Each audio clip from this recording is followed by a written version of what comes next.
So I recently had some changes in my understanding about the Yuga cycle, and I did some studies, and I wanted to revise that, and so I'm also recording that to maybe make a video about what I now think about the Yugas, about the Yuga idea. So I'll be talking about um, what I'll call the Daivik Yuga as representing what seems to be the intended meaning of these scriptural explanations to us humans about this time cycle, which is meant to be applicable at the human level. Um, I'll be talking about the modern, what is the modern idea of the yuga, and how did it become the way that it is from, um, it seems that it was a certain way originally, and that now we have a degraded understanding of it, a confused understanding of it, and so um, these are the things that I've been trying to understand recently. What is the true idea of the yuga, and so by way of introduction, just to ground this with some Vedantic context, I'll begin with some connection to um, Vedanta to descend into this topic from a more um, Vedic perspective. So Vedanta, often what it is doing, is that it is pointing out these patterns in our lives, in the world, these very critical patterns, understanding which we can emerge from them. Like Swami Vivekananda says, um, that there's two paths: the path of Neti Medi and Iti Iti, the latter being the path, especially with karma yoga, of stepping into this scary wheel of the mechanism of the world, stepping into it and understanding it, and thereby being able to transcend it, to control it, to overcome it. Whereas the other path is to simply forget about it. So we can point out the patterns and just say that they are not Brahman, not this, not this. Um, or we can try to deeply understand them, try to understand them through our whole being, through our intellect, through our heart, and thereby connect to Brahman. So um, and these are not exclusive. We can have a mix of these two. And so that's sort of what I'm looking at here, is the iti path of understanding, the world. And even if you're following this traditional jnana yoga path, I mean, you're still in the world, you're still having to understand things. Um, they say that there's no karmas on the jnana yoga path, but still you go begging, you have to take care of the body. It ends up being a lot of work. You may even, if the mother decides that, you will find yourself with much more work, much more difficult work than someone who intended to follow the karma yoga path. Um, and so these patterns are pointed out to us by the Vedanta. They come in, I guess, two general categories. Some are very subtle patterns, and some are very big samashti general patterns, and of course they can be a mix of these two. Um, the subtle patterns often um, individual, or especially if we're going to isolate the subtle to understand that, then we would think of the subtle individual. An example would be the kama, the cycle of vices beginning with kama. So kama, krodha, lobha, mada, matsarya, moha. I might be forgetting one. But this cycle um, that begins with karma. From lust comes anger, and from that comes everything else. Um, just like from two comes three, and from three comes multiplicity. We say that from two, multiplicity doesn't directly emerge, but from three, it will always emerge. And so when you have this lustful duality, and then a barrier comes in between, then you have three, then you have anger, and from that breeds all of the rest. Lobha, Mada, Matsarya, Moha. Um, and so this is a subtle pattern that goes on in our individual, and we learn about this from the Vedanta, and thereby we are able to overcome it. We learn about it, we work within it while we are bound to be working within it for some time until we gain realization, who knows how long. We are bound to work in that machine, right? And so learning about it, we can transcend it. Then, um, a nice example about how learning these patterns can lead to freedom is the ragas in music. Once you learn these ragas, then you can improvise infinitely, right? You learn the patterns, and then you can go beyond patterns. Then you can play all music without any sheet music. Then on the other side, on the samashti, on the big type of pattern, um, we have, time, space, causality. This is the big conditioning, the big way that this universe is patterned is through these things. Um, and time is the one that is closest to what we were talking about. So then there's two levels of this pattern of time. There's the objective and the subjective. And within each of these, then there's infinite sub-levels. There's the objective time of this universe. Then there's the objective time of uh, of the higher universes and the lower universes, all these different time scales. And then within each of these big boxes of these levels, then you find so many individuals having different time perceptions, different time senses, different lives. And so this will come up with this idea of yuga. We'll get to that. And so this Daivik Yuga is one um, beautiful pattern revealed to us by Vedanta, which encompasses multiple levels of objective time and multiple levels of subjective time. So it is a very powerful idea.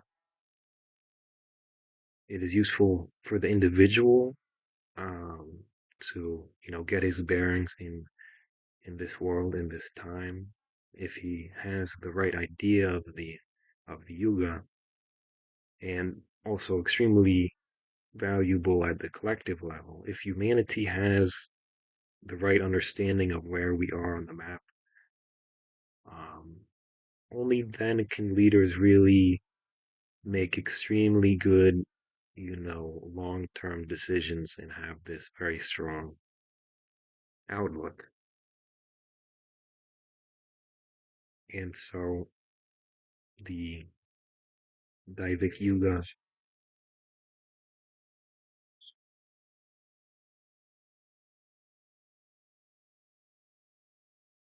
So I talked a bit about Vedanta's revelatory function, with two aspects of that being the subtle and the very general.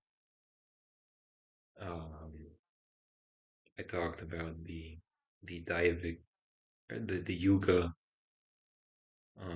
idea encompassing both of these aspects, subtle and general, and a bit about the application of this Yuga idea and the practicality. And so now we come to, this Yuga idea proper. What is it? And why am I making this video? What am I saying is different about this conception that I've come across versus the popular Puranic conception of the Yuga? So the main thing is time. In the Puranas, everything is stretched out.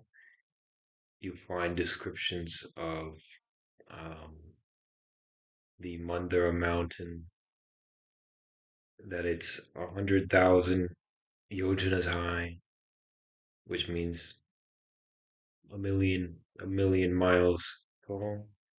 That there's these four trees around it. There's a mango tree with mangoes the size of mountain peaks, and the tree itself is um, over a thousand, it's at 1,400 yojanas tall, which would be, you know, like 15,000 miles tall. So the Puranas, they stretch things out, and we'll talk a bit more about why this notion changed from um, a shorter idea of the Yuga cycle to an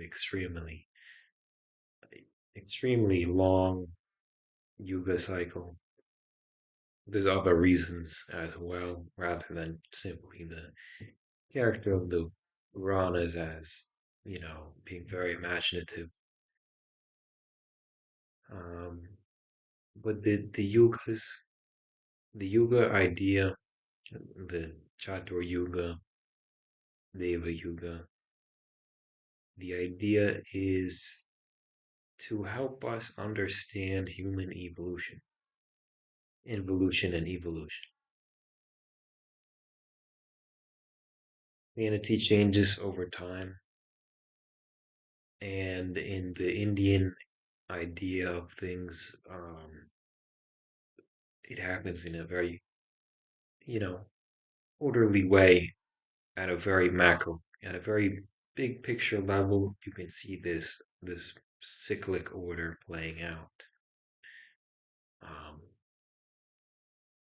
and so that can be very, very helpful if it correlates with human evolution. And so the first point I have to make about why a multi-million year long Yuga cycle um, doesn't make sense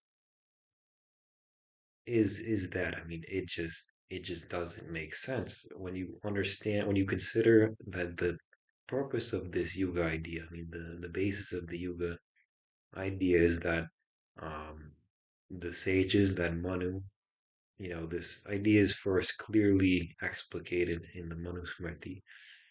And so Manu is the protector and the sort of, divine leader of humanity. And so he's teaching this idea about the human cycle to humans. And that's very much the context given.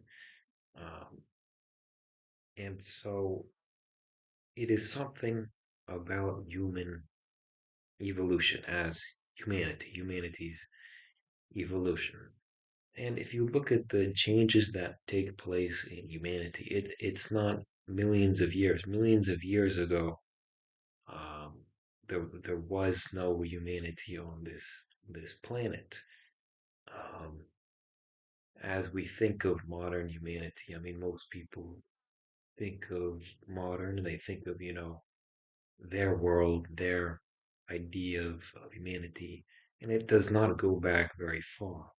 Um, I think most people would feel very out of their element, very shocked if you took them back only, a couple hundred years, and then all of the science and stuff like that. Of course, we have enormous changes happening um, at very short intervals. Nowadays, with AI, it's happening even on a monthly basis. You check the news, like you know, a year ago, there were the video models were terrible. Um, now today you have video models which are just absolutely leaving Hollywood quaking in their boots. They're terrified because these things can do what they do. Um, so much less millions of years. Just look at 1 year of the progress of humanity, the change in humanity.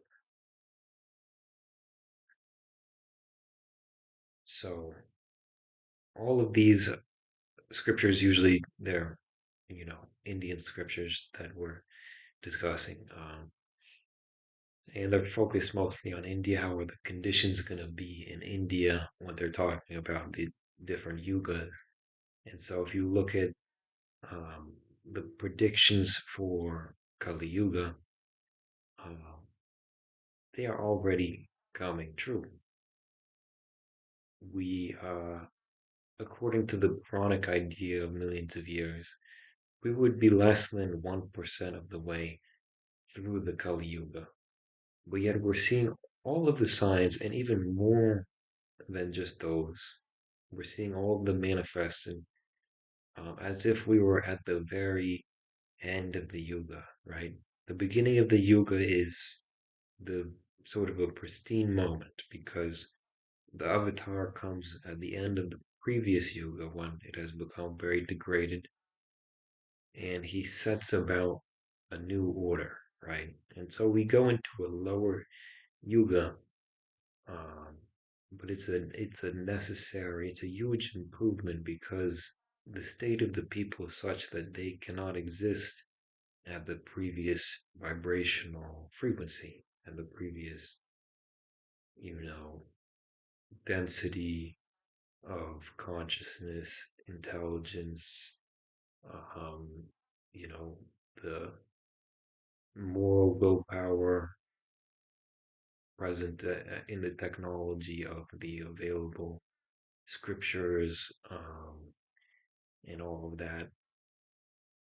You can't hop into an F1 car or even, a muscle car if you're not a very qualified driver, right?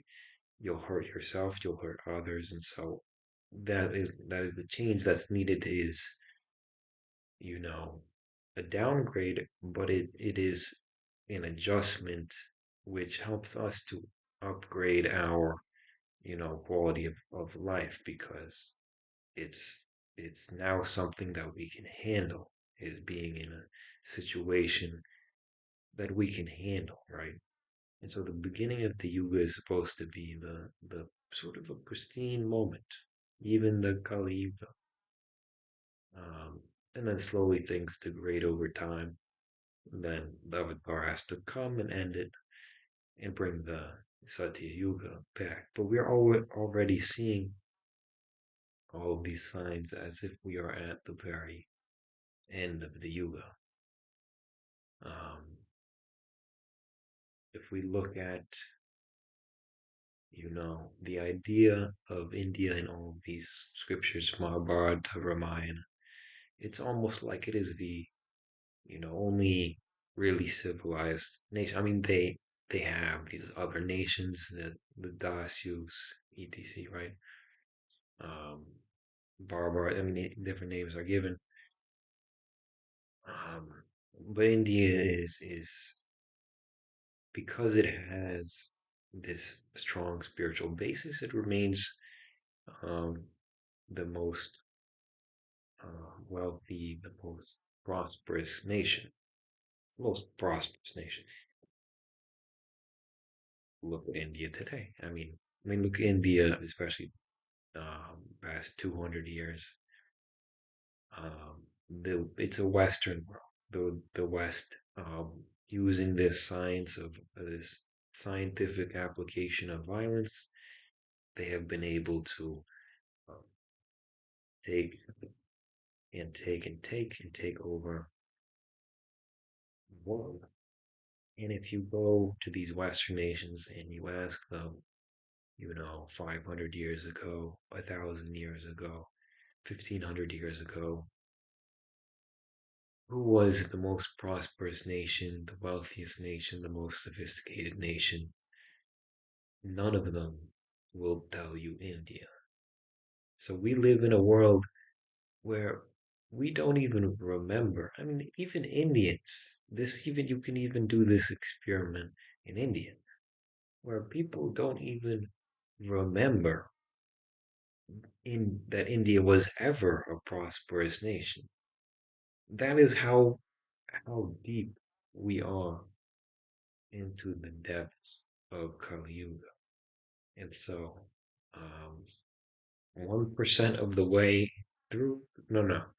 Um, and there's an objection that um, gets raised, but I'll address that in a moment. Actually, I'll address that now. So then I've heard a couple of spiritual figures say that, well, these there's these secret yogic traditions, and they say that within the yugas, there's yugas within the yugas, and so in the big yuga, there's the little yugas too.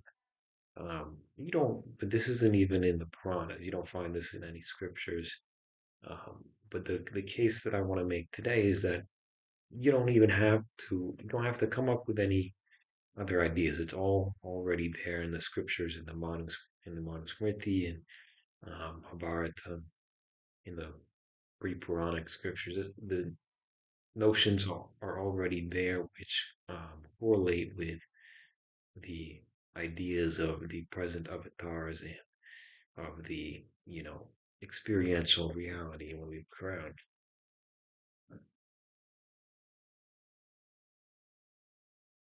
So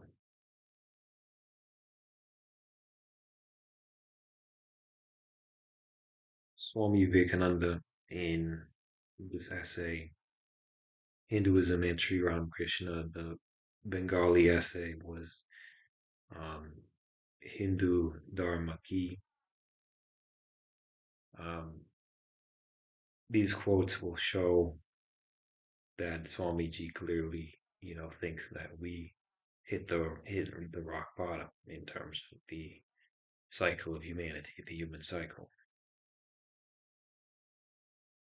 India has lost her life force again and again, so the Divine Lord has repeatedly revived her by manifesting himself.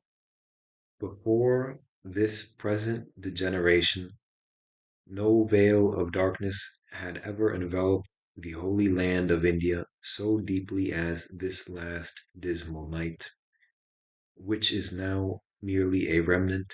It is almost gone. And compared to the depth of this last fall, all previous collapses seem like the little hoof marks of a cow. Therefore, before the effulgence of this new awakening, the glory of all past revivals of Aryan society will pale like stars before the rising sun, and compared to the reawakening of this great divine power, the manifestation of powers in past ages will appear as child's play. So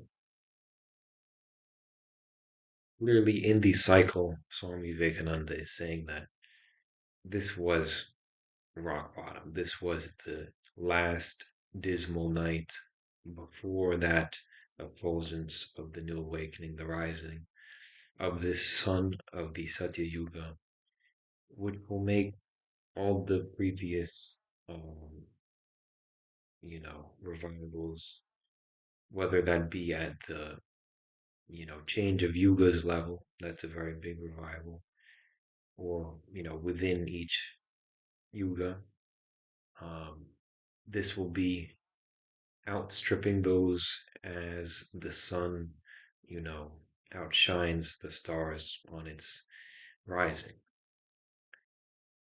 So this is one um, quote from Swami Vivekananda. There's many other quotes. I'll read another quote just to, bring that clear quotation of Swami Vivekananda.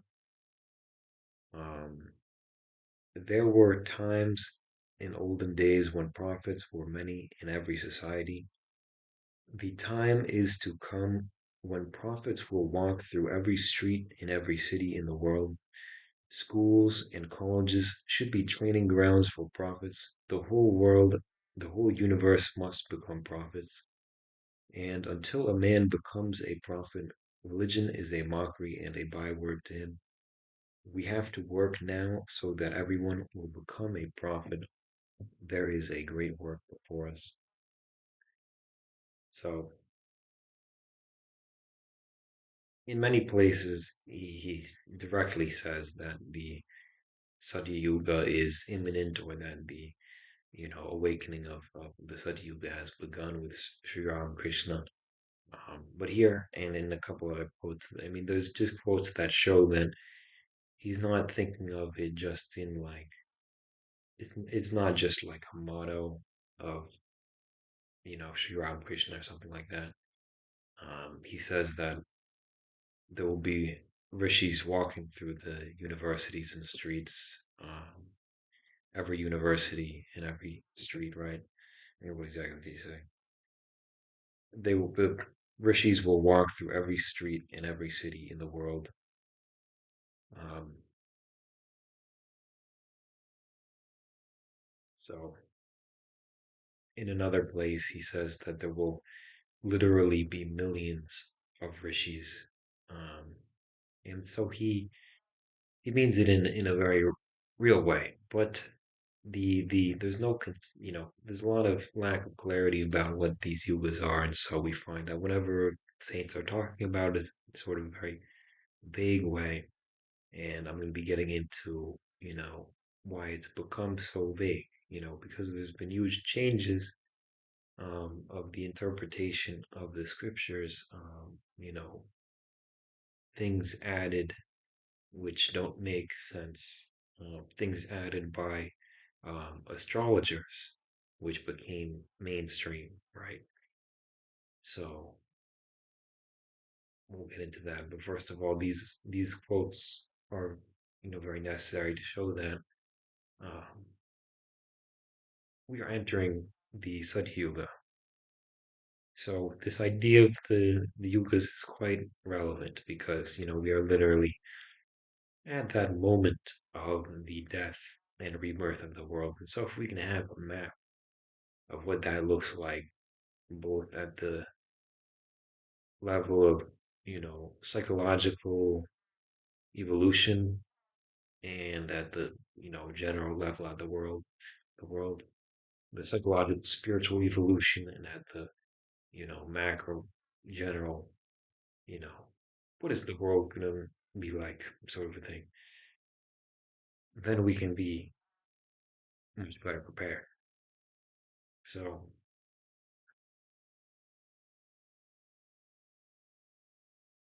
others, Swami Kandananda, um, other direct disciples, and Swami Vivekananda is writing to the direct disciples and saying that the Satyuga is imminent.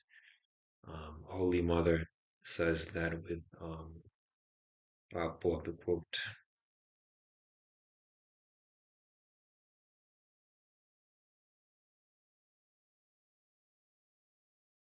that the Satya Yuga has begun with the birth of the Master. Many luminaries have accompanied him. Countless ordinary people take birth and die, but the foremost ones come with the Avatar for the sake of his mission. That's from the Gospel of the Holy Mother. Sri Ram Krishna, um, he doesn't give a direct quote that the Satyuga is coming, but we look at other things that he did say. So he said that in this incarnation as Ram Krishna, uh, well, that in the first incarnation, right, as Ram Krishna, he came as in disguise, like a king coming to his castle in the sky, in disguise to see how it's running. And then soon, very soon, in a couple hundred years, he will return. Usually, there's a larger gap between major avatars, but he said he will be returning in the full form. And so we look at the huge changes that came from Ramakrishna in the incarnation that we know him as, the incarnation which Swami Vivekananda, the Holy Mother, said brought in the Satya Yuga, changed, brought in this massive shift in humanity, or I mean, initiated that. And so, why would he need to come again so soon? And and I took it in sort of a personal way, as in it's not coming purely as like Vishnu, and then he'll come as a totally different avatar, but it'll still be like the Ramakrishna avatar, right? So why would he need to come back so soon? There can only be one reason, right? And it's this sort of a huge change that needs to be overseen. And not just coming back soon, but coming back soon in a much more, powerful form, much more um, complete, obvious manifestation of his power, the type, the type of power that even, the people who are not, into this will be able to recognize. Um, and so that seems to be a clear indication. And then there's other people. Sri Aurobindo talks about this as well. He talks about it with this idea of the yugas within yugas, but he says that the Sat Yuga is coming, right? Um, and then also, like, um, there's other modern saints like Sadhguru and Yukteswar, and Paramahamsa Yogananda, the disciple of Yukteswar Giri. Um, and Yukteswar Giri had, very important input, which I will get to a bit later about um, how this change to the interpretation of the scriptures came from the astrologers who basically got confused and started to change things because they were basically confused. And so these are some of the evidences from the saints, indicating that, either indirectly saying that, and Sadhguru also, yeah, saying that the um, Quranic idea of millions of years for the cycle of human evolution doesn't make sense, and that scriptures were reinterpreted in a weird way after the Mahabharata, and and also this indication that the Satyuga is coming, which implies that we're not talking millions of years, because um, the Bhagavad Gita, the, the Krishna avatar, it was not, it would imply, you know 500,000 years of time if we were now coming to the end of the Kali Yuga. Um, and so and these are some of these evidences that this Daivic Yuga corresponds to human evolution. And in the comprehensible sense that we get from our great thinkers on human nature and the evolution of society. So then next, so now we'll talk about the Shastras and the direct evidence in the Shastras about this um, idea. So okay, so the direct Shastra evidence. Um, First, we'll look at Manusmriti, the first explanation of this idea of Yuga came in Manusmriti. Um, and you see here, Dvadasha Sahasram Devanam Yugamuchite. Um, or, I mean, I can try to read. Yadetat Parisankyat Dadeva Chatur Yugam Etad Dvadasha Sahasram Devanam Yugamuchite.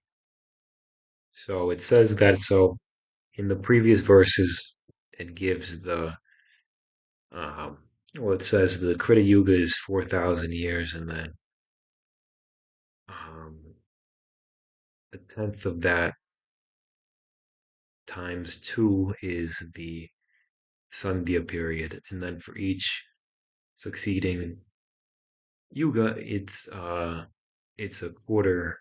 A quarter is reduced from both the main body and the Sandhi. And so it gives that sort of a complicated thing in this. So it's totaling it's totaling that number here, Devadasha Sahasram, 12,000, um, 12,000 years, and then it's naming it. So that that thing that we calculated totals or it totals 12,000 years, and it's called a Deva Yuga, Devanam Yugam Uchite. Uchite. It's called the Deva Yuga. It's not saying multiply it by 360. Um, and by the way, this is just why 12,000 such periods. It just doesn't make any sense. Oh no, this is not even what you find in Puranas. Um, so it doesn't say anything about multiply by 360. Um, Obviously, earlier in the text, it's saying, you know, how many year or what makes a divine year and stuff like that, and what makes a year of the Pitrus, and what makes a year of Brahma. And so then basically what happened according to Paramahamsa Yogananda's guru is that when they lost the great year, then when the astrologers lost the ability to calculate the great year, then they added this thing because they were confused. Actually, there's these bigger cycles, um, processional cycles related to the sun. Maybe they were trying to link it to that. I don't know. Um, but there's nothing about that in here. And also, you see, during the Krita cycle, their life lasts 400 years, and then it gets reduced. But 400 years, but in the Puranas, everybody lives for 60,000 years. So they're using human years here. And also, you can look at the number of kings between um, Ikshvaku and Rama, you get like it's like 60 or 70 kings, and if you multiply that by 400, you get nowhere near millions of years, right? So that's another evidence. Then in Mahabharata, which is pre-Purana, you don't find any mention of multiplied by Deva years or where talking about Deva years. They just give straight 12,000 years in multiple places you can find in Mahabharata. Um, and I used AI to read the Sanskrit. I otherwise, if it was in English translation, I wouldn't, put that much stock in that. Um, but I did, use AI to go through the Sanskrit and confirm things.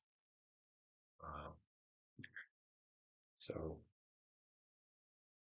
and then Mahabharata also gives the Kali Yuga signs, which I went over earlier, um, taking apart that idea that we're 1% of the way through Kali Yuga. It doesn't make any sense. And then also, Isha Upanishad says that may you strive to live 100 years. And so that's different than 400 years here because each Upanishad comes in uh, Satya Yuga or Treta Yuga. And so you would think 400 years, right? No, but they give 100 years. And why is that?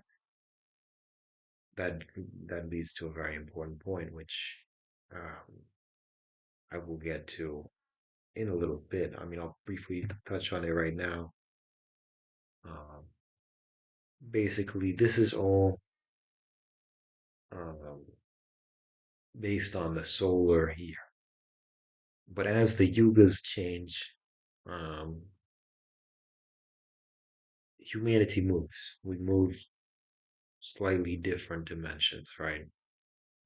Our dimension of experience also changes, and what feels like a long time changes. Um, and so, to compensate for that, the later texts, because they have to adapt to the psychology and the capacity for understanding of the people, then they have to make these exaggerations. So, from 100 years, you go to 400 years, and then in Puranas, it's like, 100,000 years. And Satya Yuga. And so this is an important thing that the Shastras have to do is to, you know, balance the objective and the subjective. And, you know, um, could we say that the more recent scriptures are more subjectively inclined? I think so very, very much. I think we can say that. Um, and this emphasis on mukti and this world negating um, thing that we see so pervasively in more modern Hinduism, but less so in the Upanishads, where you find so much strength, so much love for life, really conquering life and enjoying life through spirituality, through renunciation. That first mantra of Isha Upanishad is a perfect example that um, through renouncing you by renouncing all you enjoy, all that's the only way, and then strive to live 100 years now that you have renounced your ego, and now you can enjoy not just as some limited thing that thinks that just this is good, I only like this, I can only do this, I'm only this. How you, as the divine, you can enjoy infinitely forever everything. So much better situation. But yeah, the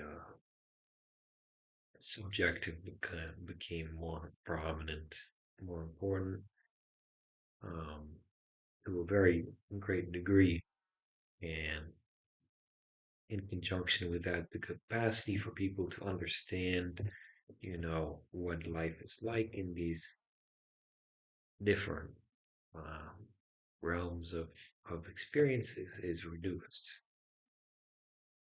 Um, and so that's most of the Shastra evidence. One more thing is the use of Yuga leading up to this text. So what was when this text was composed, or when this Smriti was, you know, not composed, sure. What was the existing idea of yoga, right? And so essentially, this Manu Smriti, they say it's the Smriti for Satya Yuga. And so it came early.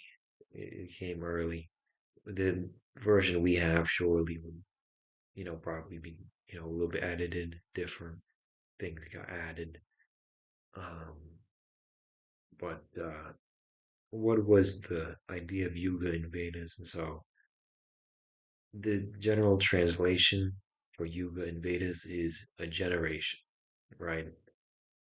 Like Indra presides over the generations of men. That every generation of men, every yuga, Manusha yuga of men, worships, Indra and that sort of thing. Um, one of the most clear um, examples is um,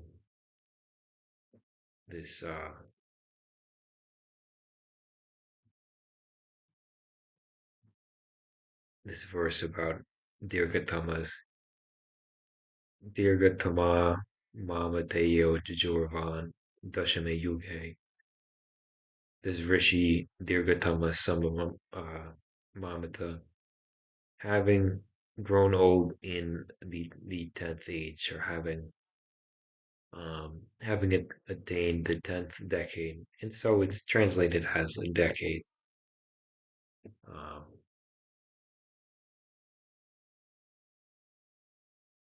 so leading up to this text, the idea of yuga that he would have been drawing on, and he's connecting to the people's understanding of the word. And so for it to be um, a million years wouldn't make sense, and for it to be 12,000 years wouldn't make sense either, right? Except that it's a Deva, it's a Daivik yuga. Um, our time cycle in the large scale, we can best understand that by understanding the small time cycles of the gods of our higher government. Um, like in Bhagavad Gita, Sri Krishna is explaining, the creation and the maintenance of the world, the government. So he's created this system of government, the seven rishis, 14 manus, um, etc. And so um, understanding their, day to day, we can understand our year by year, and that's what we find in the original conception of time. The 12 months of the year it's all based around the gods. It's a sacrificial year. Our 12 months came from the 12 months of the sacrificial year. Um, so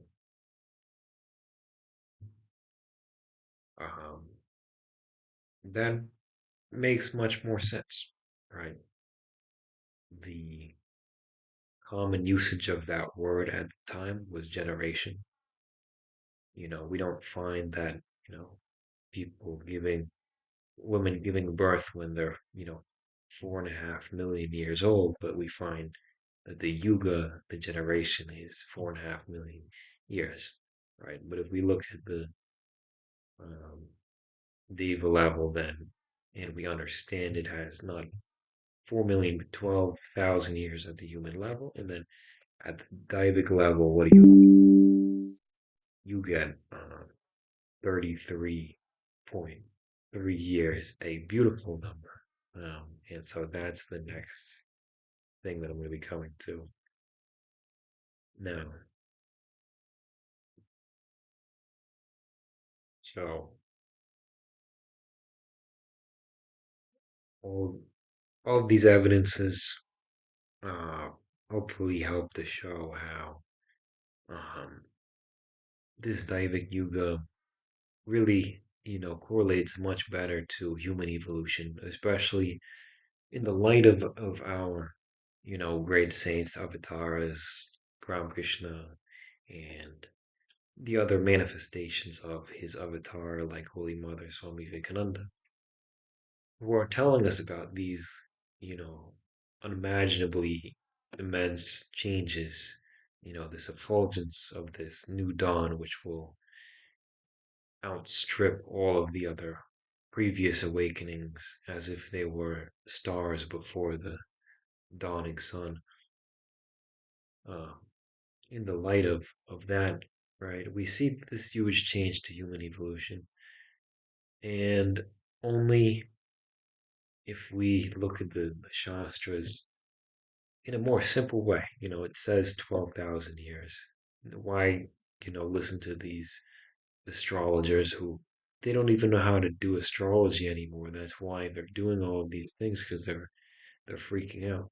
And here's another important point: is that in Mahabharata, these scriptures, it says that in the Kali Yuga, the stars, all these, everything will be upside down, and things like the stars will be out of alignment. And so you find that the great year, it was bound to come out of alignment. It was bound to cause these confusions. But the great year also has another important significance, which I'm going to come to.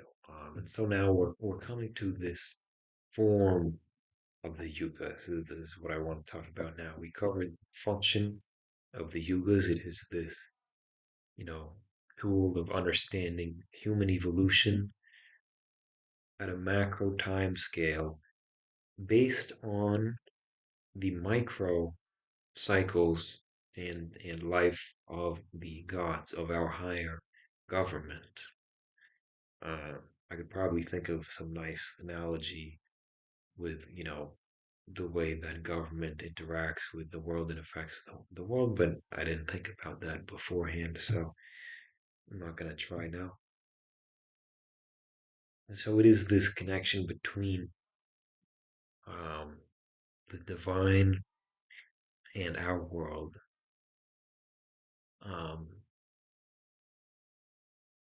this connection is how we can have a really wonderful, beautiful, and at the same time extremely effective understanding of time and humanity through time. And so now let's take a look at the form based on the numbers given in the Manusmriti. Now, if we look at the Quranic idea where you put the 12,000 at the divine level and then multiply by 360 to get the human level, um, then you end up with essentially a bunch of a bunch of meaningless numbers. Um,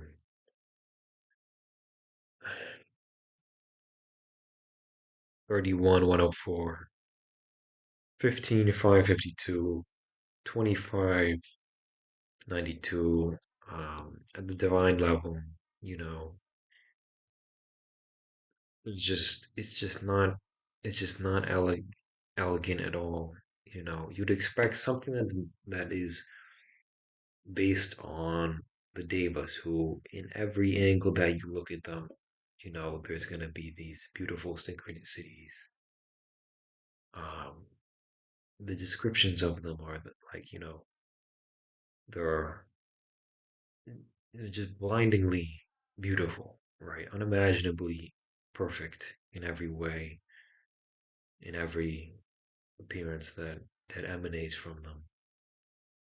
Um, and so you would expect something nice. And so I thought maybe what if we calculate based on the simple face value. Meaning that Manu is teaching humans using human years. And if we had to do some complicated, you know, extra mathematical procedure to understand, then he would tell us. So 12,000 at the human level, the Baltic level. I have the um, Deva, Antariksha, Bautar, Pichuloka. It means human, then Pitrus, and then the Deva level, Swarga, what have you, Dyaus in Rig Veda. And so if we take that and then we look what is a Deva Yuga at the divine level, you know, do the calculation. Um, 33 and one third, 33.3. Gorgeous, gorgeous. Um, this is the face of the Deva Yuga is 33. We obviously know the most significant number related to the Devas is 33 because there's 33 of these primary Devas. Um, 12 Adityas, um, 11 Rudras, and 2 Ashwins. Um, so why the extra one third? I'm not really 100% sure. Um, but one idea is that this is not a circle. The cycle is not a it's not a circle moving in place. And so you give one extra one third for this vertical movement that you're spiraling, you're evolving through time, that there's there's some greater purpose to this scheme. It's not just a linear circle. There's some secret big project being done, right? At the macrocosmic level. Um, so, and then also when you turn it into Kalpa time scale or the day and night of Brahma time scale, then you get this nice 33,000, 333 etc, right?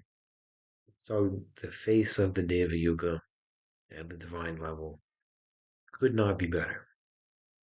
33 and a third, right? Um, and another reason for the extra third could be that, they talk about 333 million gods and 300 or 33,333 gods. Um, and so those are all manifestations of the original 33, and that extra one third, which is three repeating, it gives space for that extra manifestation, um, which is, it parallels the idea of giving the extra space for the vertical dimension, turning a circle into a spiral. I mean, at least there's a connection there, but really they're two separate ideas. And so, additionally, um, we see this other architecture running through the whole scheme. 12, 24, 12, 24, 12, 24, 12, 24, 12 here. Um, and so, what is the connection between 12, 24, and time? Is there a connection? Um, we all know one connection is that our day um, is 12 hours, our night is 12 hours. You add them up, you get 24-hour day. Then also our year is a 12-month year. Um, and so here we have the day of Brahma is 12. It's represented by 12, right? The night is 24. And so why is that? And why is our thing 12? Um, So 12 hours during the daytime, active time. What makes daytime? Um, well, same thing that makes a year, same thing that makes 12. There's a 12 daytime represented by the number 12, the year represented by the number 12. What makes both of these is the sun, the Aditya. 12 Adityas, 12 months in the sacrificial year, which is based around the sacrifices to the Adityas, and 12 hours in our day. And Brahma's day is represented by 24. I mean, 12. And then when you add the night, you get 24. Um, the Deva Yuga, our thing has 12. And you might think the 24 is missing. It's not missing, but we just have to wait a long time because all of our days and nights, our whole Yuga, the previous Yuga, the previous Deva Yuga, next Deva Yuga cycle, it's all happening during the daytime of Brahma. And because it's happening during the daytime of Brahma, the sacrifice can continue. And all this is based on the sacrifice. And so that's why you can have 12 after 12 without the nighttime, which when you would have the nighttime, then you could add the 12 and the 12 and get 24. We don't do that because our nighttime is going to be after however many hundreds of Deva Yugas during the nighttime, the Ratra of Brahma. We're all in the cult. So the sacrifice can continue. And because this is all based on the sacrifice, um, you get the 12 continued, right? So that's just explaining a little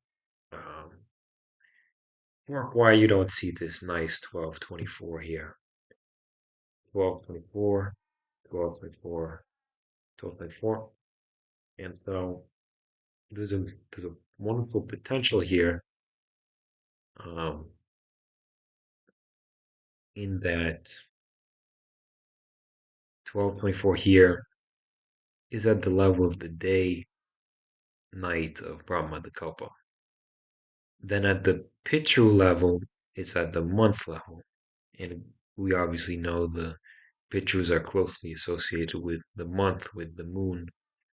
Um, they are the lunar people. They live in the lunar sphere. They're closely associated with the moon, with rituals and all of that. Um, so 1224 at the Pitru level, beautiful, right? At the Davic level, you have the year. What is the year? The year is the precession around the sun. The Devas, Swarga, the Devas live in Swarga. Um, Swar, in its origin, um, is very closely associated with Surya. The world of Surya is often referred to as Swar in the Rig Veda, and Swarga sort of means the light of Swarga. And so it's the world of the light of Swar. And it's inhabited by the sons of Aditi, the Adityas, the solar deities, 12. And so you have this perfect correspondence and the Daiva level, which is sort of the solar level. You have the face of or this architecture, this harmonic note of this architecture of time. At the year level, the year is based on the sun. So beautiful. Um, at the Pichuloka level, it's based on the moon. These are the lunar people. They live in the Chandraloka, uh, the Chandraloka. and they're very closely associated with the moon in all of Hinduism. And then at the day level, with the humans, um, and the humans are small to the day, right? Um, so the second aspect, right?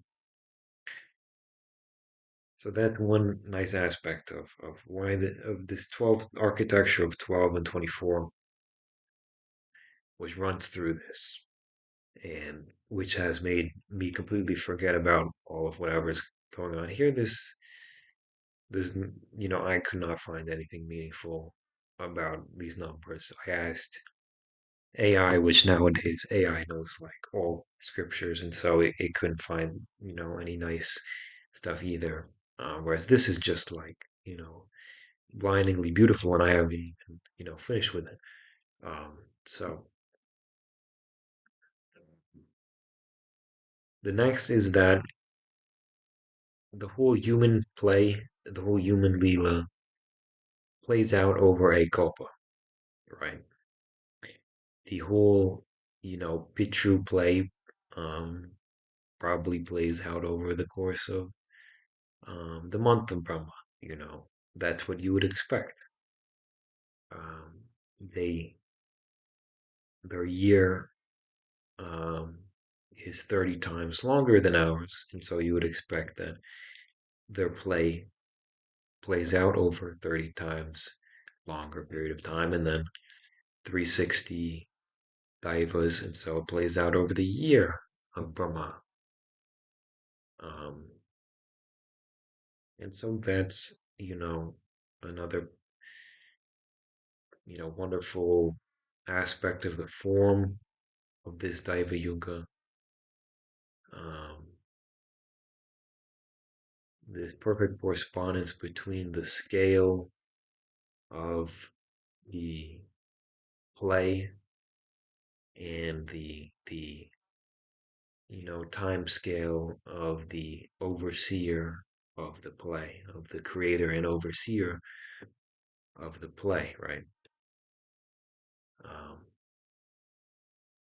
and I kind of, just to add this in there, um, ex- explaining that our play, the human play, plays out over a kalpa. You see that the the humans, hold on one second. Okay, so there's a complex idea about the continuity of the evolution, the macroevolution over the pralayas, through pralayas, you know, at which scale um, a particular aggregate, a particular samashti, um, group of beings at a certain dimension of then at certain loka. Um, Now, their evolution continues across certain pralayas, but at certain scales, there is an end to that, which I don't fully understand, or at least, I haven't tried to map out yet. And it's also time for me to go to bed, so I'm going to call it a night.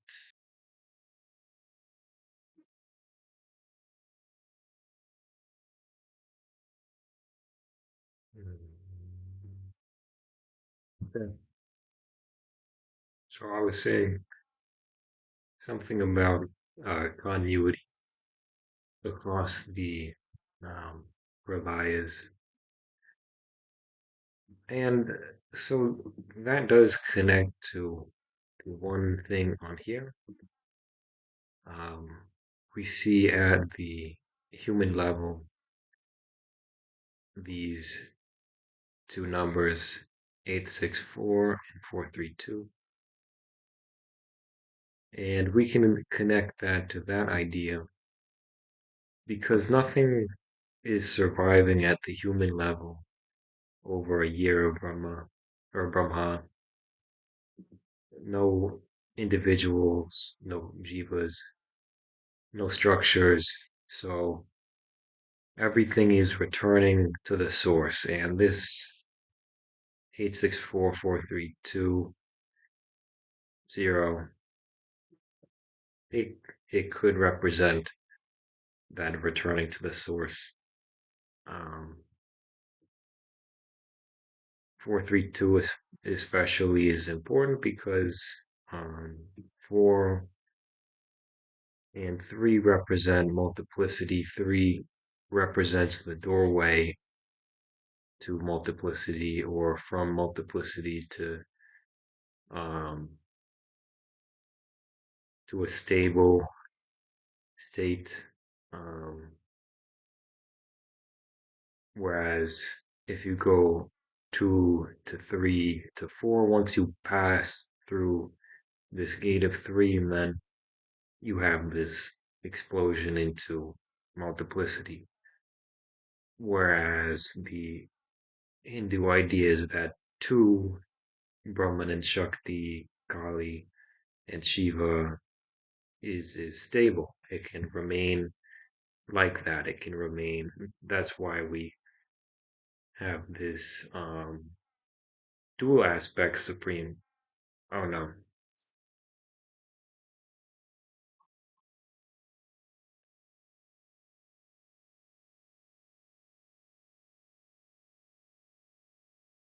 So um,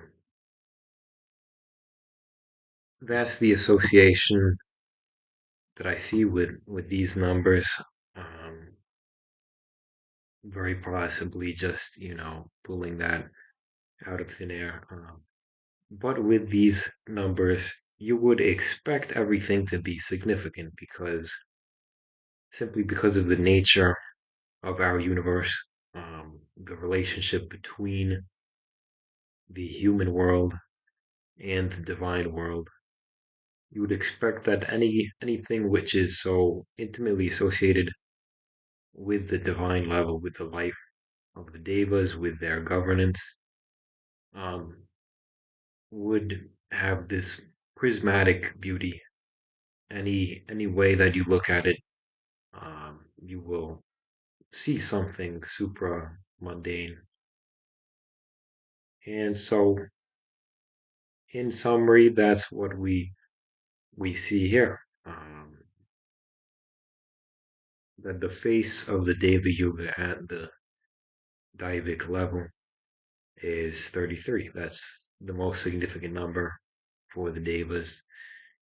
And then the architecture of this system, which shows the connection between each level um, spatially or each dimension and the corresponding time scale of Brahma at which it plays out with this 12 and 24.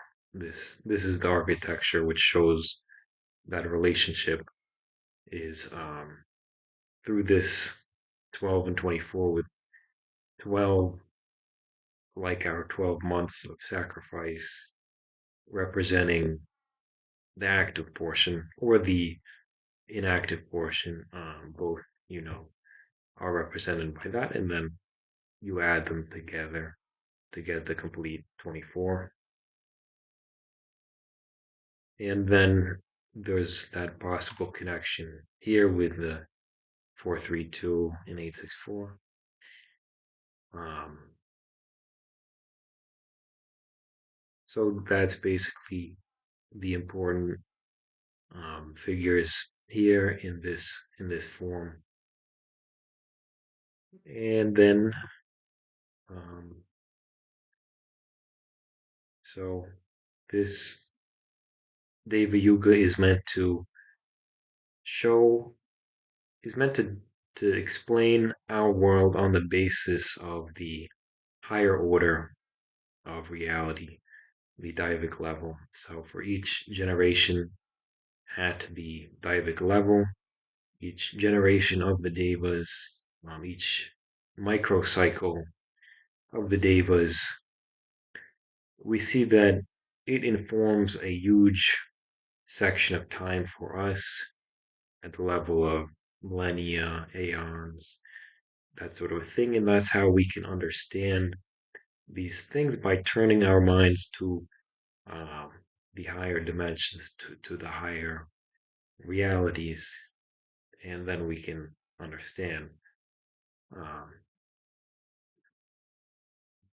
the popular idea of the yugas now is this scheme where you have the 12,000 at the divine level, and they call it Chatur Yuga instead of Deva Yuga because they interpret the naming of the Deva Yuga um, as an excuse to put in this idea about multiply by 360. And then when you do that, you don't find any really meaningful numbers. It just seems sort of random, and it's just you know absurdly long durations, especially for the human level. I mean, because we know about the human level, it's just as absurd for the divine level. But you can look at this and say that and see that um, the jump the from whatever the next time scale would be, like centuries or something, you're going from like 100 years to like 5 million years. The the correlation with human life, with human evolution, just simply isn't there. But still, the idea, um, what they did works in certain ways. So how does it work? Well, all of these time scales are based around the solar years,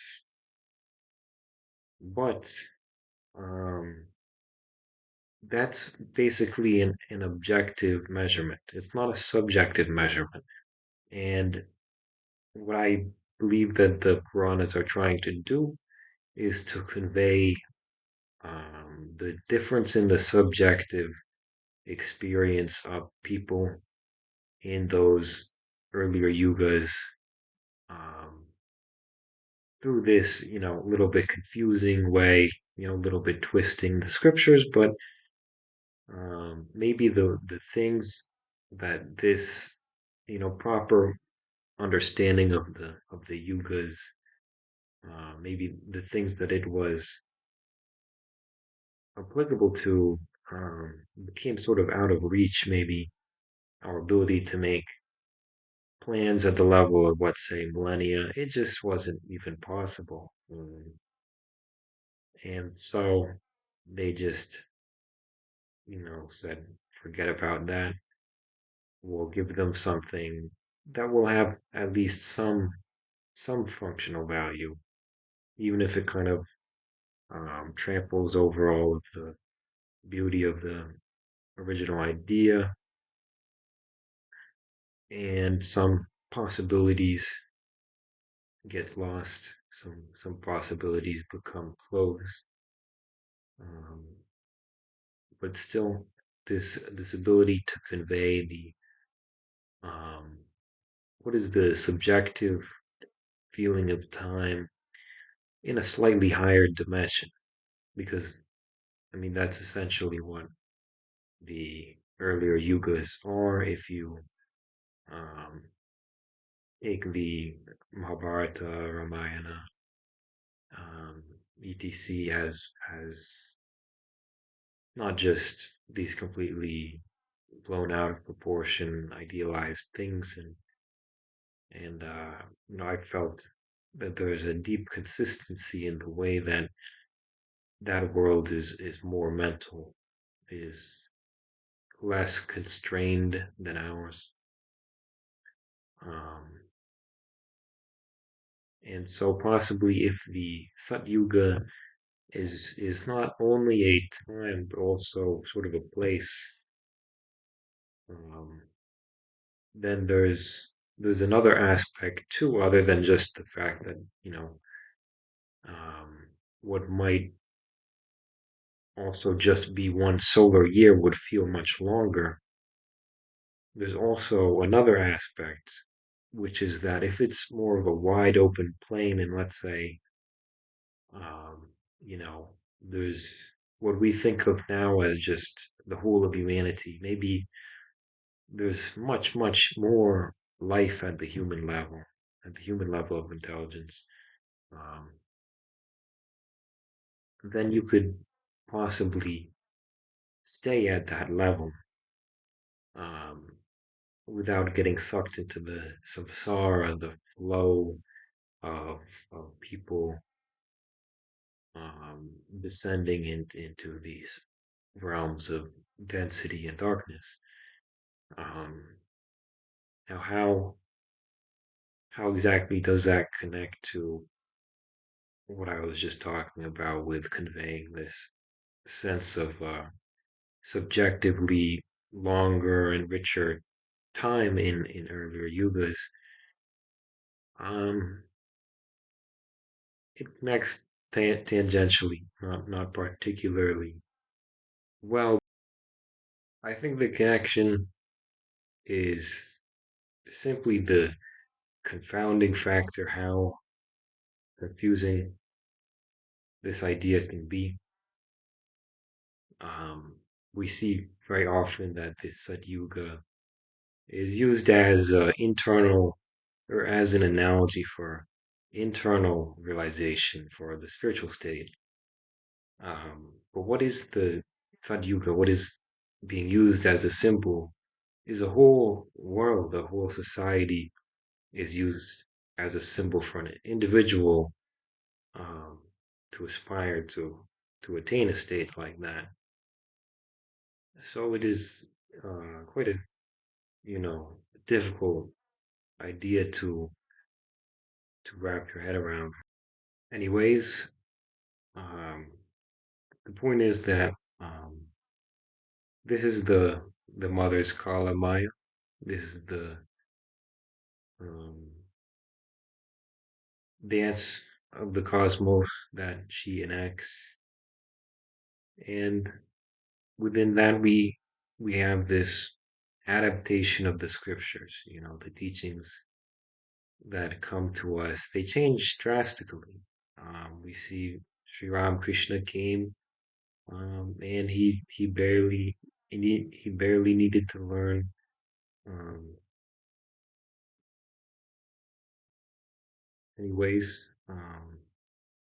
the point is that this is, um, the scriptural adaptation, which is a part of the Divine Mother's Maya. This is the Kala Maya ultimately makes all of these changes in her cosmic dance, ultimately guiding us all back to the source, as might be represented by 432. Um, so the scriptures adapt over time, and sometimes drastic changes happen, which shake things up, and certain people who are very set in their ways, they get very ruffled by those changes. We see Sri Ramakrishna. He came with no scriptural learning, no like formal sort of Vedantic scriptural learning. Just listen to the recitations and all that, and he delivered the Vedas in a new form, in a way which is much more easily digestible to us. And there may be, so many things left out. Of course, if you try to make a library of the Vedas, it will be impossible. You can't even fit all of that into one place. Most of it is lost at this point, um, but extensive. So the scriptures needed to adapt to convey um, the more important thing, the subjective thing, the thing that's more important for the individual sadhana, for the individual to be able to grasp and ascend. And so that's one of the major aspects of this Kala Maya, the the mother's control in the world, or her um, actions at the very, very macro scale. Another aspect is the confusion of this descent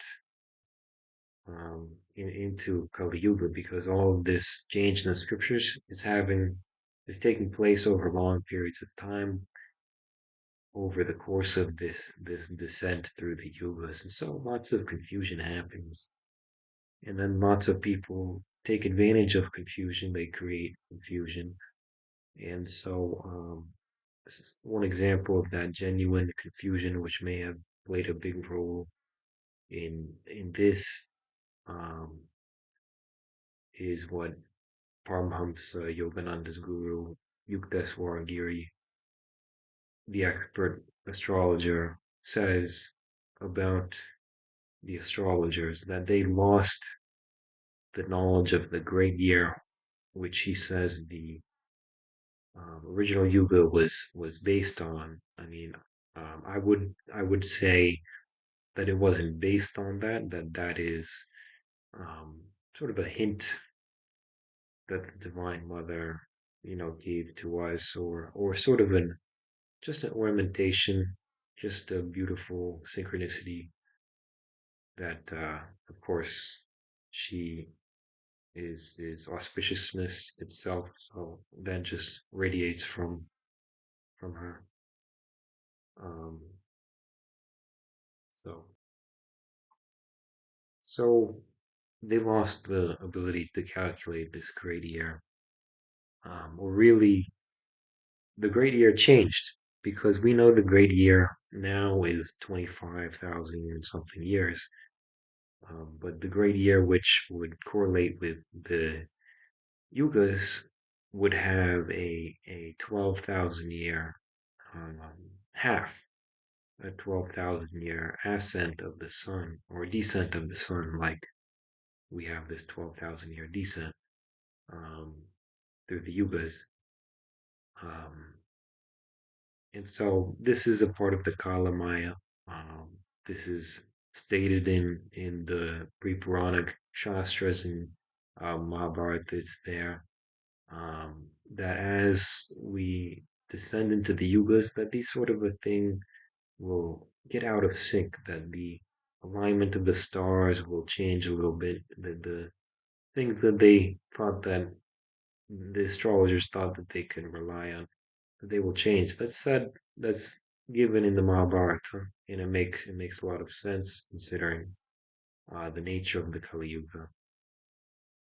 And so they, the astrologers, were not able to see this great year anymore, and then they began to doubt this idea of the Yuga, and then they just made it something incomprehensible.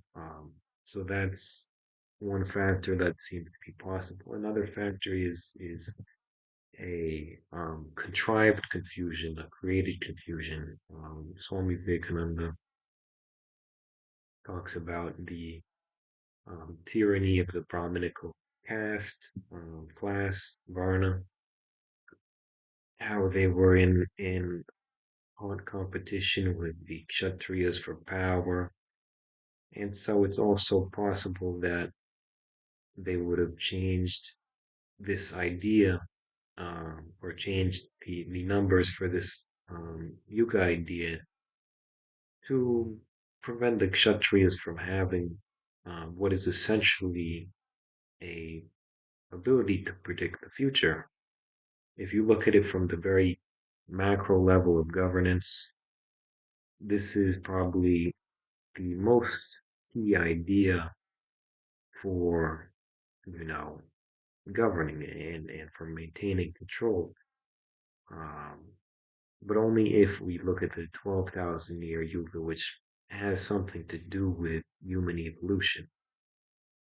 And so it has a, um, very prophetic, um, it gives you this prophetic gift to make long-term decisions. And so the Brahmins didn't want anybody else to have that. So that's one possibility of confusion, which was contrived.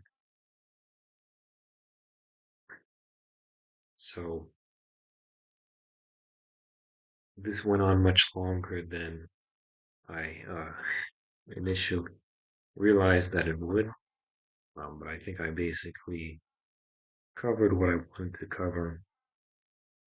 That this idea is given by our Manu to us, to the humans. And so, and it's something based on the divine reality, based on the um, higher order of governance that we have.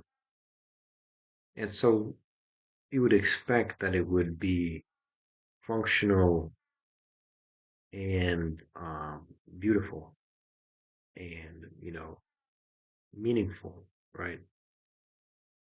Um, and so um, we would expect that what it would be is looking at the small scale of the demigods of the devas to understand, you know, a big chunk of the human time scale. That's what we would expect. And if we take the Manusmriti at, you know, face value at a straightforward um, translation or straightforward understanding of what it's saying, um, then we find exactly that with this stamp 3312 saying that that is exactly what we're doing. That's the first stamp. And then the second stamp is this wonderful 12 and 24, which triangulates, you know, what is the meaningful time scale at each dimension um, for Brahma from the higher perspective, from the perspective of the creator Brahma.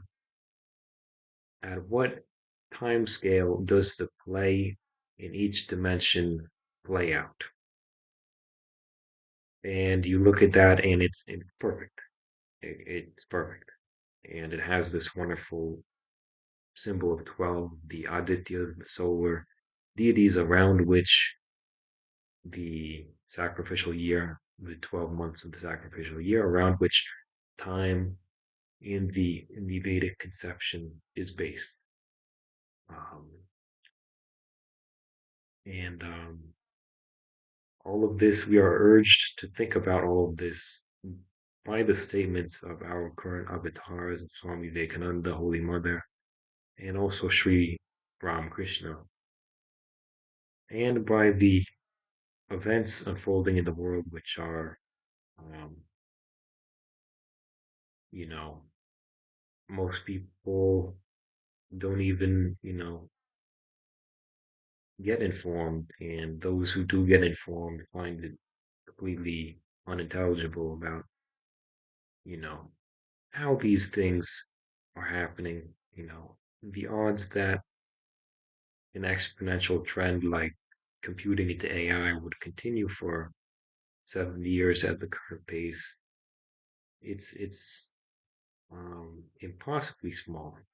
It's like one in, not one in millions or billions. It's like one in like some you fill a whole, Excel sheet with zeros and that's your number.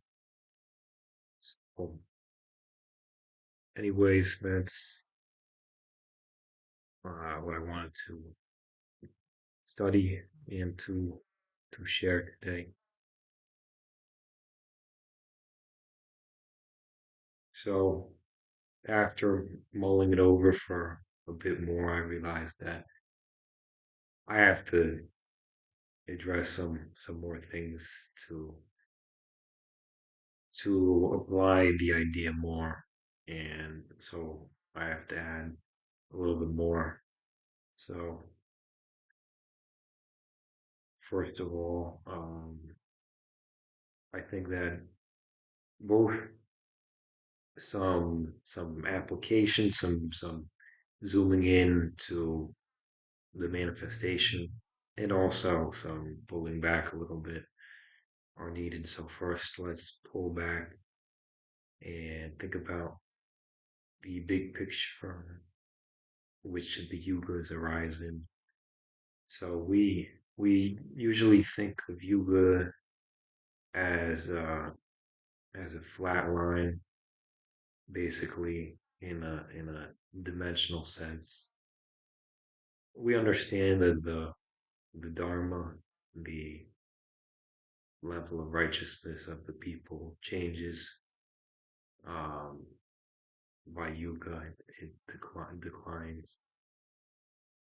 But something we don't really recognize is that it's not all happening on this earth. It's it's all happening in Prithvi, in Bhuloka, within that um, gradient of Bhuloka. But there's certain fundamental things which are changing here, which is the dimensional aspect. Um, I don't know how to summarize that, but to put it simply, the world is much more mental in the Satyuga, like Sri Ramakrishna says. In the Kali Yuga, the mind is dependent on the body, and the body is dependent on food. Whereas he says this anagata prana, that the prana is dependent on food, and he says that in the Satyuga, it was not so. You might eat food, but it wasn't an absolute necessity like it is now. Um, he says that the body consciousness is much greater in the Kali Yuga, um, and that could just be interpreted in a spiritual way. But the anagata prana and the weakness of the body, um, and the um, attachment to one particular body, or maybe someone else mentioned that. But these are all showing that it's a more subtle world. It's a slightly more subtle world. The more important aspect is the Dharma aspect, but this is also a critical aspect if we want to understand this in a proper way.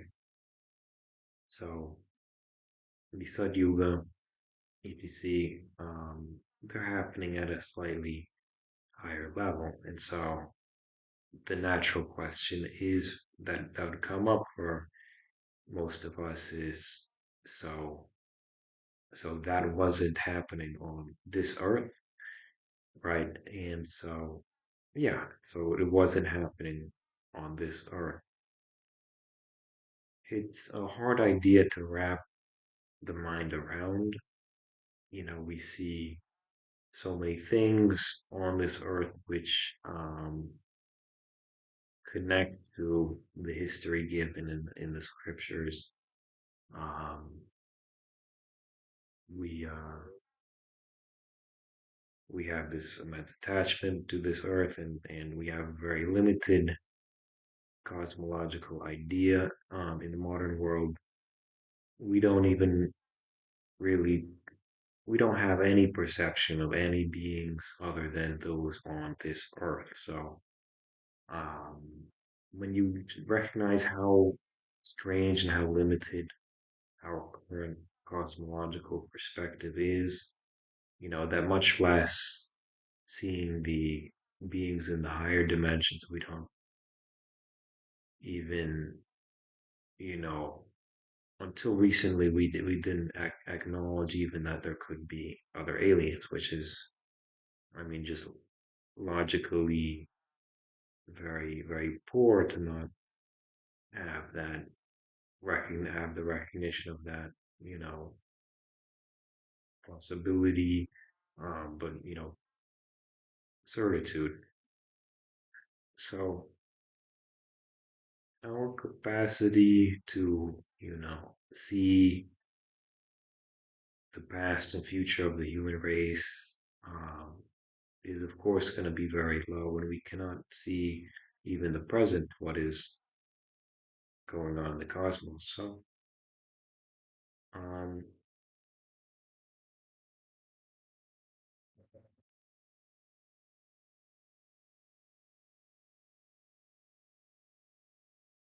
so basically, we are very blind in this cosmological sense, but our rishis, our ancestors, um, they were not blind in this way.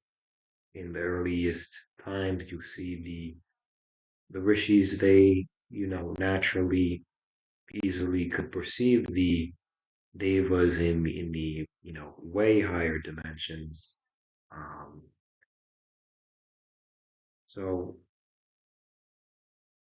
being Hindus, our basic ideas to is to passively absorb the scriptures, to reverberate with that Shruti, um, develop the same realization as them, or develop the capacities to perceive in the way that they did, and then you can make your judgment. But until you have that subtle perception, until we have that subtle perception, we can't do anything but um, listen to their explanations and their teachings. So we look at Ramayana, Mahabharata, um, and it's not just that there's like extravagant, impossible things, but like um, the very the very rhythm, the very mundane things in these stories indicate a much more mental world, the ability of communication, um, the widespread, subtle vision of people. Um,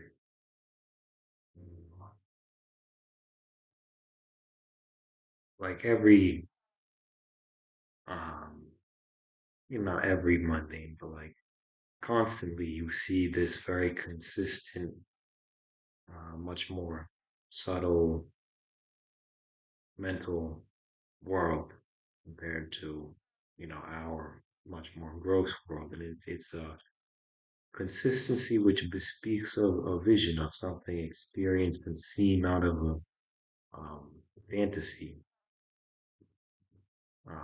One example is when Hanuman jumps to Lanka, and the description is in Ramayana that he's standing on this mountain and he jumps, and as he jumps, the mountain, gets pulled sort of with him. Um, and so this seems counterintuitive to our ideas of physics. Usually, when you have projectile being launched in this direction, everything here gets sent in this way, like you're pushing off of the ground. But the way that Hanuman is actually jumping is he's not physically pushing.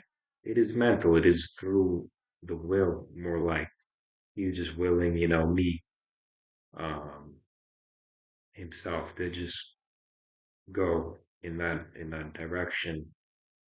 And so what's happening is that the mountain and everything around him is just getting caught up in this huge force of will and getting pulled with him. Um, another example, um, another example is that everything is basically conscious, alive. The mountains have personalities and come to fight. Um, the trees are conscious and can communicate. Um, these all, you know, indicate that this is clearly not this world. And the consistency you see there, and the fact that if it was just this, fantastic thing, you would expect that, in our tradition, um, or, the sages who wrote them themselves would have told us that, right? But they don't. They say that this is the way it happened. Itihasa. Oh, and I think this is the natural way to understand this more expansive and open way to understand it. But in the modern era of physical science, we are just blinded. We are, you know, locked into just this very narrow perspective. Um, but even through physical science, now we are escaping, just the very narrow band that we were previously locked into. You see now this virtual reality is coming. Very soon, we will have we will have the ability to live a life just like in Ramayana, Mahabharata, um, and these things don't seem so wild to the youngest generations, at least those who are tuned in to some extent to the changes that are being put underway by the higher forces. So this Deva Yuga is not flat. It is occurring over a gradient of dimensions. And so that is a critical thing for, I mean, generally understanding it and also um, for the practical application that I'm going to look at in a moment. And then another nice example is that Krishna teleported the whole Yadava race from Mathura to Dwarka, which didn't even exist. He also conjured this city. And so just like that, you can do that for the human race, and that makes the scriptures um, more consistent, less just made up. The Ramayana, Mahabharata, um, obviously to some extent, many things get interpolated as time goes on. Um, but if you look at the consistency in the higher dimensionality of these higher yugas, um, you see it's something that can't be interpolated because it is so widespread and essential. So now looking at the practical uh, or the application of it, what is the outlook from our perspective in Kali Yuga? It's a perspective from darkness. What does it look like? We see some very interesting things. So these are the transitions. This is the beginning of the Deva Yuga of the Chatur Yuga. This is the approximate middle of the Sandhi between Sat Yuga and Treta Yuga, and then between Treta Yuga Dwapar, um, then Dwapar to Kali.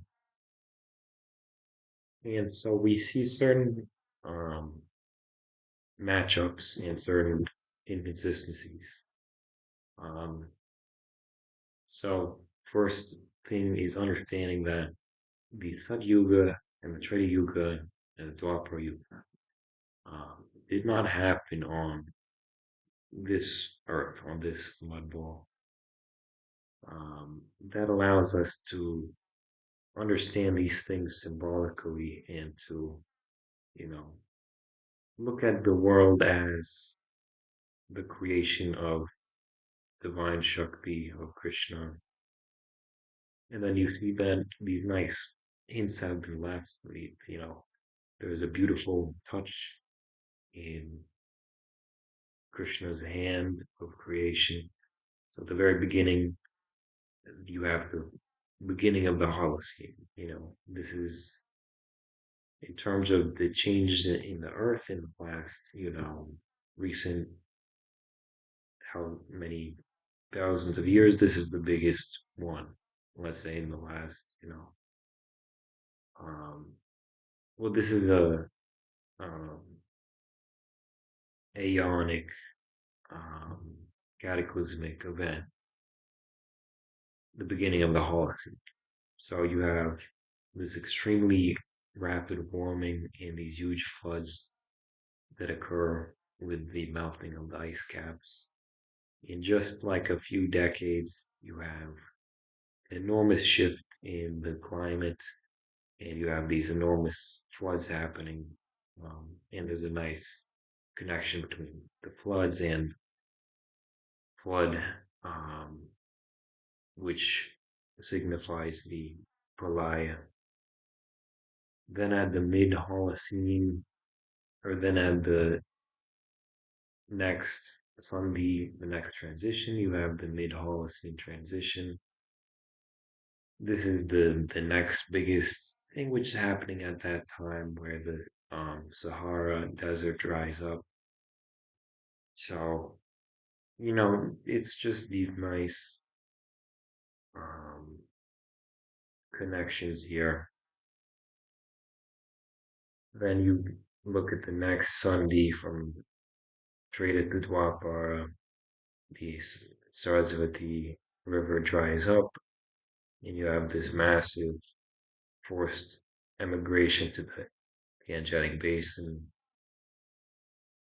Then 800 CE and 600 CE, well, actually 600 CE maybe better for the Sandhi of traded to Dwapar or from Dwapar to Kali. I mean, you have the Gupta Empire ending. This is sort of the end of the Golden Age as it is thought of in the modern historical science. Um, Due to this, invasion, right? India gets split into many territories. Um, then Shankar comes. Um, so you have these connections, and but we see the historical data shows that um, in these important sites to Mahabharata, like Kurukshetra, um, you find this very strong archaeological evidence that about 3,000 years ago, it is, when there was last activity there, major activity. You find this layer of a certain type of pottery. Um, and so it doesn't line up, it doesn't seem to line up. Um, and obviously, so the two aspects, the first aspect is the dimensional aspect. Um, that kind of touches, that connects to everything, especially it explains these. Um, why are we not seeing the human things? Why are we seeing, these things? Obviously, we don't see that the Yuga civilization was on Earth at that time. The other aspect is the subjective versus the objective time, subjective versus solar years, and the scriptural adaptation as we descend down into the lower yugas. Um, so, looking at the Rig Veda and the Sat Yuga, we find that the duration of life given is 100 years. Next, we look at the Manusmriti, which came probably in the Treta Yuga, maybe Dwapara Yuga, and it says that the duration of life in the Satya Yuga was 400 years. Um, then next, um, we could look at Mahabharata, but I haven't looked. I think they just give the same as Manusmriti.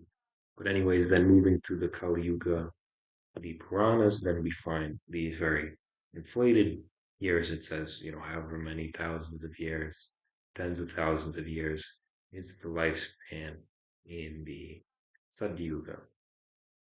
And we find the same change, the same inflation of the numbers for the yugas as we look from the Manusmriti in the earlier times um, versus the Puranic description of the Tato Yuga. Forgive me, I'm a little bit drowsy and mentally, spent after the day, so I'm kind of struggling to put all this together. Um, but basically, the idea is that when that sage was given the Manusmriti, he was speaking to people in the Treta or the Dwapara Yuga.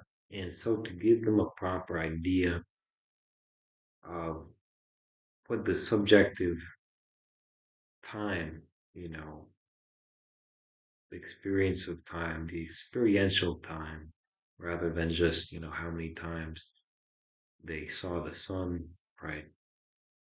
How many times they went around the sun, to give them a more meaningful idea of what the time of Kali Yuga would be.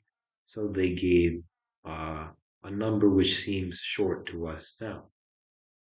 Uh, then in the Puranas, they give, referring to the earlier yugas, they give a much expanded number for the exact same reason to give a better time sense to us about what those or how about the scale of those yugas.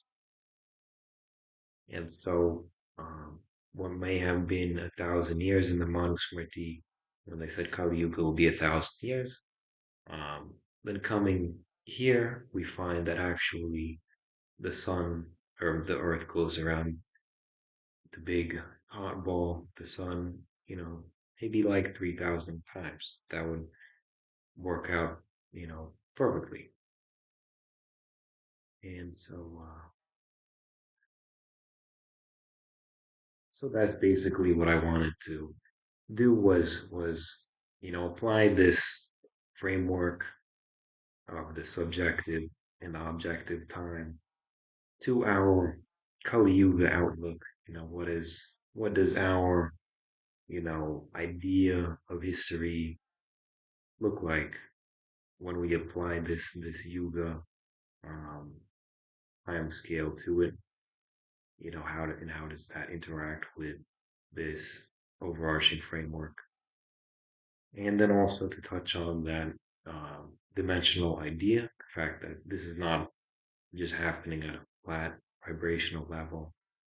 And that may seem crazy to think that the Ramayana, actually happened like that, that the Mahabharata actually happened like that.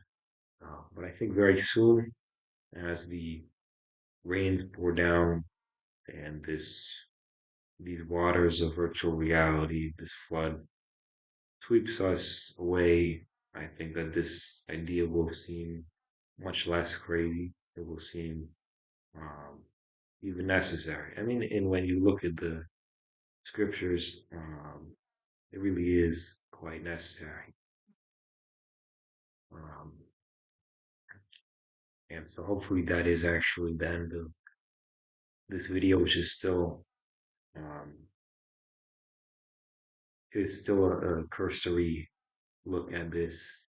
Many holes remain to be filled. Uh, but that's it for now.